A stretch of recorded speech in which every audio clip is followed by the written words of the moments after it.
rocking with that chestnut Checkers TV cake ass now. Little Bill, showing 20s on Pirelli skills. Got your people dilated like the mixed pills. No time to stop, focus only on the meal.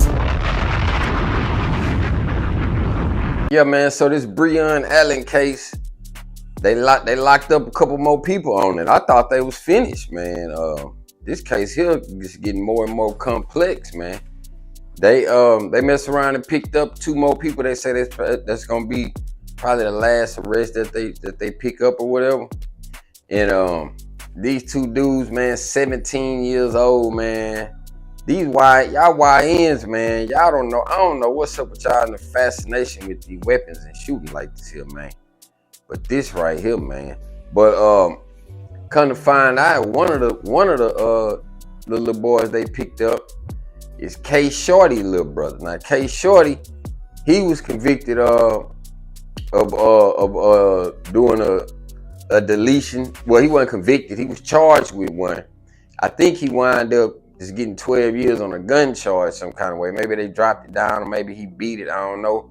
I ain't really deep dived in him. But I just want to say he was spinning and his little brother following his footsteps, obviously. You know what I'm saying? So let's check out the news clip. 2 more arrests have been made in connection to the murder of 7-year-old Breon Allen Jr. Sheriff T.K. Waters announced the arrest of Dante McGee and Tavares Kelly this afternoon. Both of them are 17 years old. Just a few weeks ago, police announced the arrests of 18-year-old Keith Fields, 20-year-old Donnell Larkins, 21-year-old Keith Johnson, and 24-year-old Zarad Sykes. During a news conference, Sheriff Waters said McGee and Kelly are believed to be the shooters who carried out that brutal act. News4Jax reporter Alicia Hatcher has been following this case from the beginning. She's joining us now live from police headquarters in Jacksonville. Kent, just a few hours ago, the 2 suspects were escorted out of this door behind me into the Duval County Jail. Sheriff Waters says these 2 arrests should be the last in this case. Completely unnecessary, completely horrible, and should never, ever happen to anyone in our community, especially a young child, 7 years old. That was Jacksonville Sheriff T.K. Waters' comment after announcing the arrest of 17-year-old Dante McGee and Tavares Kelly. These 2 arrests bring the total number of individuals in custody to 6, all involved in the tragic death of 7-year-old Breon Allen Jr. Back in January, Allen and his cousin Lafayette Mango Jr. were walking out of a home when a car pulled up. People then got out and started shooting. Mango is a known gang member. Mango and Allen were taken to the hospital where Allen passed away. For Allen's family, the road to healing remains long and painful. Seeing their face up there at 17 years old is just crazy. Like, I don't even know how to feel right now. But I'm glad, that they were arrested and they're gonna be tried. I mean, at the end of the day, my baby was a baby. He was 7. And I honestly have no remorse for them. One of the juveniles, Tavares Kelly, I know his father. Grew up with his father. I don't know his son personally, but, just looking at them boys' pictures in their eyes, that could have been my son. They babies to, almost looking at my own boys. I got 4 boys myself.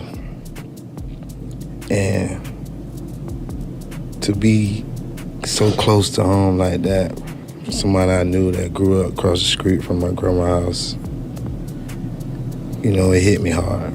Did you expect these many arrests in his case? No. I said before, I thought it was only going to be like 2, maybe 2 or 3 people. But to find out that it's 6 and then they all kids, haven't even experienced life yet, that's what's crazy. If they just would let my baby live, then I would have been satisfied with just that. I would have gave my life for him.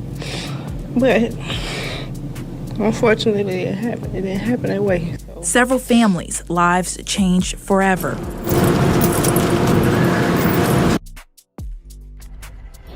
I asked Waters how they were able to make these 2 arrests, and he said that they worked around the clock to make this case strong enough for trial.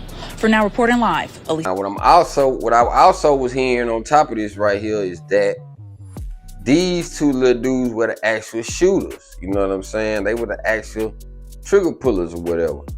So I'm still trying to figure out how many dudes they had on this mission.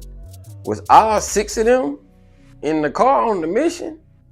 Like, I don't know. They had 6 people in the car. They rode around 6 deep, jumping out, shooting. Like, what was they in? A van, a Suburban, or what? Like, so I'm trying to figure out. They all had to be there to be charged with it, because if the last 2 little dudes is the shooters, then the other 4, how they know they had something to do with involved with it? You know what I'm saying? It must have been all 6 of them was together. Had to be, because how they all get picked up like that? Because if it was just about the gang affiliation, because you know, if I ain't mistaken, these dudes right here that did this, they on the Julio Fulio side of the game. KTA and 6 Block and all of that.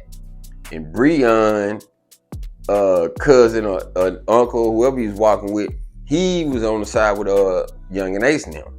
You know what I'm saying? So if it was about a gang thing, they probably would have picked the whole gang up.